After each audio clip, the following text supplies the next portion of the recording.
In spite of the xenophobia, Nigerians appear to be safer outside Nigeria and in Nigeria. Very contradictory.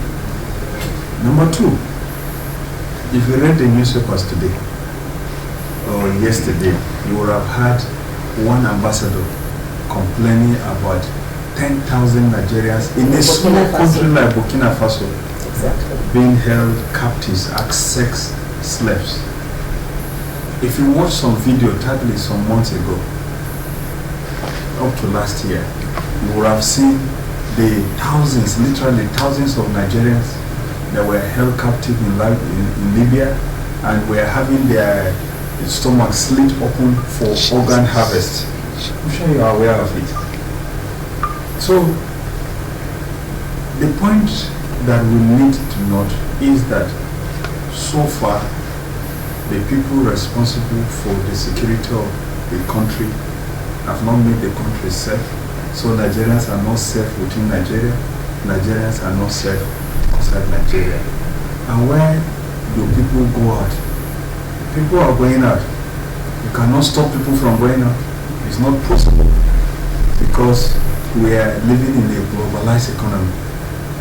And the respect to which people accord to your citizens outside is based on the respect that you give to your citizens within the country. So the lack of respect that Nigerians get outside Nigeria is a response to the lack of respect that the government does not give people living within Nigeria. If you saw during the xenophobic attacks, the counter riots in Lagos, people were shot and killed.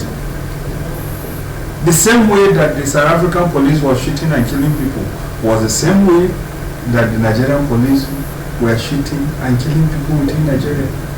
Lack of respect for the citizens. That is why I think all of us as a people have to rethink how we are governing ourselves, how we are holding onto ourselves. Because if you come and blame South Africa, blame Burkina Faso, blame any part of the world, you are just engaged in cheating yourself. I was a student in the early 80s in the university when we contributed our money. We held several demonstrations to force the federal government of Nigeria to become more active in fighting for the rights of people in South Africa. At that time, the Nigerian government was not very active. We fought. Even though Nigeria was supposed to be, in our foreign policy, had Africa as the cornerstone of the policy. But we had a situation where Nigeria was a little bit lukewarm. So the student movement in Nigeria came out, we held protests all over the country, we contributed money, and we provided support for the people fighting. The money of Nigeria and what we were doing made Nigeria to be regarded as one of the frontline states fighting for South Africa. South Africa would have had no respect, would have had no reason to respect Nigerians had we in Nigeria respected Nigerians, which we did not. Because of the parts Nigeria played. It's not, we contributed a lot of money. They would have respected us, but we don't respect our citizens. So do you expect someone from outside to respect you? The respect to which you give yourself is the respect which people will give you. So if you have not given respect to your citizens, there are no, the judicial system, the car do you hear young men being carried, they parade them on TV, they are thieves, they are armed robbers. Have you been seeing where they are taken to court for trial and appropriately jailed? Have you seen? So where are those young people?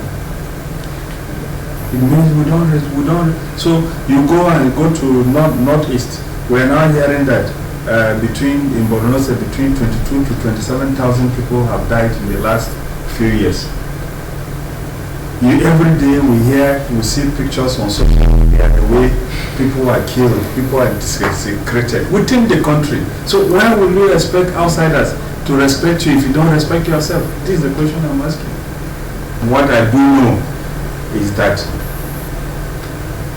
whatever respect we had, if any, in the past, has been coming down to the extent that a former American ambassador wrote a book in which he warned Nigerians that Nigeria is becoming irrelevant in world politics, completely irrelevant. Let me give you some statistics. In terms of the strength of economy, Ghana is about 35 to 40 million people. Ghana's budget 2019, which they are not borrowing as much as Nigeria is borrowing. Their budget in 2019 is about $13 billion. Nigeria's budget in 2019, 180 million people, is 23 billion naira. About 40 or 50% of it, I don't know if the figure is borrowed. If you check the South African economy, for instance, I don't know their last budget, but as one of the strongest economy in Africa, the South African budget may be maybe 50, 100 billion dollars. So we are actually nowhere. The only asset that we have that is very important is the people. And we are killing young people anyhow in this country. We are not educating them, allowing them to go into crime. The schools are not functional. If you go to Ghana, as at which year? As at 2015, Nigerians were paying about $5 billion naira as school fees to Ghana in universities, and we are paying 300 million pounds as school fees in UK alone. Our infrastructure is decayed. So if you take all the totality of this thing into being, we are talking about oil. The income, for instance, that some of these companies like Amazon, like Apple and Co make in a year is more than the budget of Nigeria. Nigeria is a poor country. The richest resources we have in the country are the people, the young people that we have, which we are not treating them well. We are not providing schools for them. We are not giving them opportunities to grow. So when people say in the past was good, I ask them which past are they referring to? Has there ever been a past of Nigeria that was very good in our history? The first set of leaders, immediate post-colonial leaders, were adjudged to be very corrupt. Commissions of inquiry were set up and found all of them guilty of stealing money. They are all written down in history books. Maybe that's why we, the elites, we said people should no longer study history, because we don't want people to know what has happened. So it is time for people to wake up and see how bad the situation is and move forward. Because what we foresee in the future if we don't wake up is that the economy is going to grow worse. More people will go out of the country and there will be more disrespect for Nigerians outside than we have now. So when we stand up in some kind of righteousness to accuse South Africa of this, of that, the question you ask ourselves, are we respecting our citizens? The young people have to wake up. We have to wake up and realize that our future is threatened. And we realize that the future is threatened. We'll be more interested in governance.